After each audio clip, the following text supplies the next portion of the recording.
Welcome to Steve's Hydroponics, your one-stop hydroponic shop in Sackville, Nova Scotia. This is Jazzy with ModernHippieMag.com, your online source for green living. We're here with Sarasota entrepreneur Vincent Desperate. We're going to be taking a look at some really ingenious things that he's done with his roof. Hey. How you doing? Great. So what in the world is going on your roof? It's called the Vertigrow Grow System, and you can actually go to the Land of Tomorrow, whatever it is, in Disney World and see them. It's just a really efficient way to grow. Wow. So what was the point? Why did you decide to do this? Because I didn't want the food to be out in the middle of nowhere and have to be trucked in. I figured we needed something downtown where people can get to when the food's grown.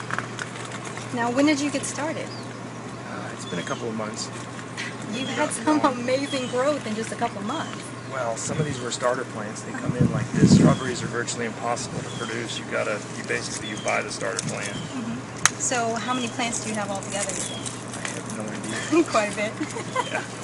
What's your long-term goal for what you grow? I'd like to put a raw cafe in downstairs so then your food travels 15 feet and not 1,500 miles. Excellent. What's the square footage of the building?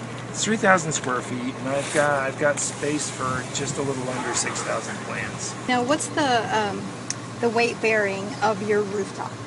All roofs are built to a minimum of 20 pounds for commercial, 40 for residential, and these have a 5-pound per square foot roof loading, so you're well within any load tolerances of any roof out there.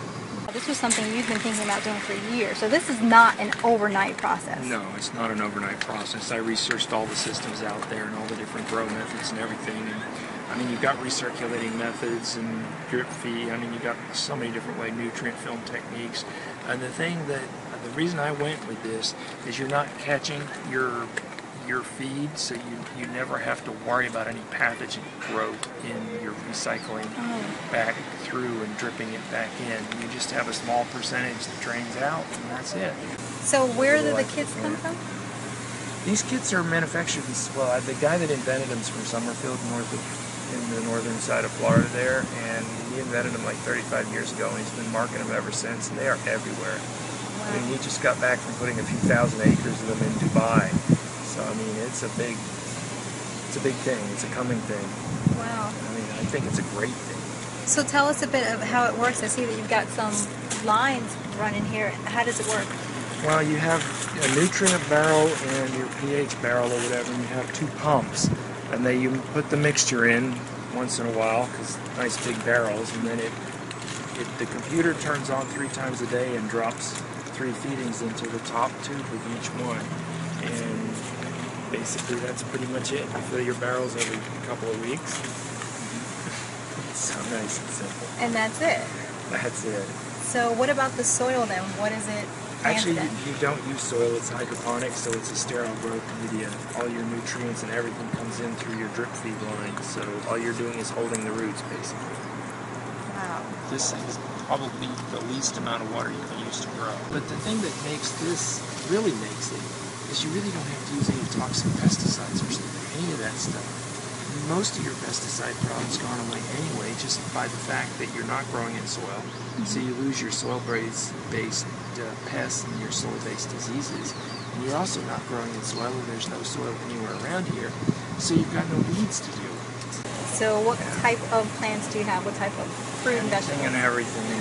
Peppers, beets, okra, cauliflower, strawberries.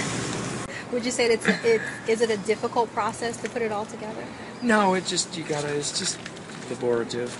So you're educating yourself on the best means of maintaining this, right? Oh yeah, everything. Anytime you're dealing with plants, it's an education.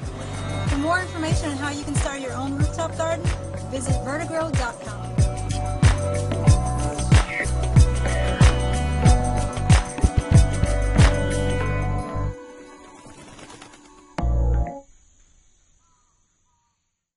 Visit Steve's Hydroponics today at www.steveshydroponics.ca.